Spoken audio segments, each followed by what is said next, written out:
میں مختصر سی حکایت عرض کر دوں، ہو سکتا ہے یہی کس کے دل پر چوٹ کر جائے۔ فرماتے ایک جنگل میں بہت سارے جانور رہتے تھے، 3 جانوروں کے درمیان معاہدہ ہو گیا، ہم تینوں مل کر شکار کریں گے اور بعد میں تقسیم بھی تینوں آپس میں کر لیں گے۔ وہ 3 جانور کون کون سے تھے؟ شیر، گیدڑ اور لومڑی۔ کون کون سے جی؟ شیر، گیدڑ اور لومڑی۔ تینوں نے مل کر 3 شکار کر لیے، ایک گائے پکڑ لی، ایک ہرن اور ایک خرگوش۔ شیر نے پہلے گیدڑ کو بلایا، کہنے لگا بتلا یہ تقسیم کیسے کیا جائے؟ وہ کہنے لگا بادشاہ سلامت، یہ کوئی پوچھنے والی بات ہے، یہ تقسیم تو پہلے سے ہی ہوئی ہے۔ کہنے لگا کیا مقصد ہے تمہارا؟ کہنے لگا جی حصہ بقدر جسہ، جس بندے کا جتنا بڑا پیٹ ہے اس کو اتنا بڑا حصہ مل جائے۔ کہنا کیا مطلب ہے تیرا؟ کہنے لگا جی آپ سب سے بڑے ہیں، گائے آپ لے لیں، میں چھوٹا ہوں، ہرن مجھے مل جائے، اور لومڑی سب سے چھوٹی ہے تو خرگوش اس کو مل جائے۔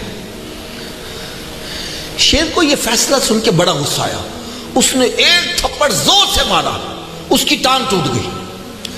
کہنے لگا بڑا آیا فیصلہ کرنے ہیں، لذیذ ہرن اپنے لیے رکھتا ہے اور بوڑھی گائے مجھے دیتا ہے، ابھی میں دیکھتا ہوں تیرے فیصلے کا۔ لو جی وہ تو ایک طرف بیٹھا رونے لگ پڑا۔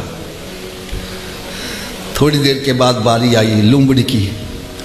شیر نے پوچھا بتلا یہ تقسیم کیسے کی جائے؟ وہ کہنے لگی بادشاہ سلامت یہ کوئی پوچھنے والی بات ہے، یہ تو تقسیم قدرتی ہوئی ہے۔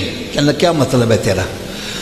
کہنے لگا جی یہ خرگوش آپ صبح کے ناشتے میں استعمال کریں گے، دوپہر کو آپ نے گائے کھانی ہے اور شام کو ہلکی پھلکی غذا ہونی چاہیے، تو ہرن آپ رات کو کھا لیجیے گا۔ وہ کہنے لگا میں نے تینوں کھا لیا تو تم کیا کھاؤ گے؟ وہ کہنے لگا جو آپ کا بچہ کچا ہوگا وہ ہم کھا لیں گے۔ شیر سارا جانور نہیں کھاتا، تھوڑا کھا کے چھوڑو، کہنے آپ جب بچہ ہوگا نا وہ ہم کھا لیں گے۔ شیر یہ فیصلہ سن کے بڑا حیران ہوا، وہ لومڑی سے کہنے لگا لومڑی تجھے اتنی عقل کیسے آئی، اتنی مت کیسے آئی؟ وہ کہنے لگے جی گیدڑ کا انجام دیکھ کے مجھے خود ہی عقل آ گئی۔ میں نے سوچا گیدڑ کو ایک لگی اس کی ٹانگ ٹوٹی، مجھے ایک لگ گئی میری تو جان ہی جائے گی، اس کا انجام دیکھ کے مجھے خود ہی عقل آ گئی۔ ارے بظاہر تو یہ ہنسانے والی حکایت تھی، لیکن خدا کی قسم جب نتیجہ نکالا گیا، ارے اس میں جتنا رویا جائے وہ کم ہے۔ وہ کیا ہے نتیجہ؟ فرمان لگے ایک جانور دوسرے جانور کو دیکھ کر عقل حاصل کر رہا ہے۔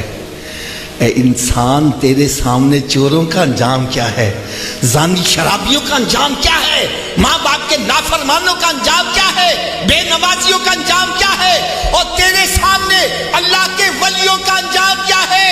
ارے تیرے سامنے اللہ تعالیٰ کے فرما بردار بندوں کا انجام کیا ہے۔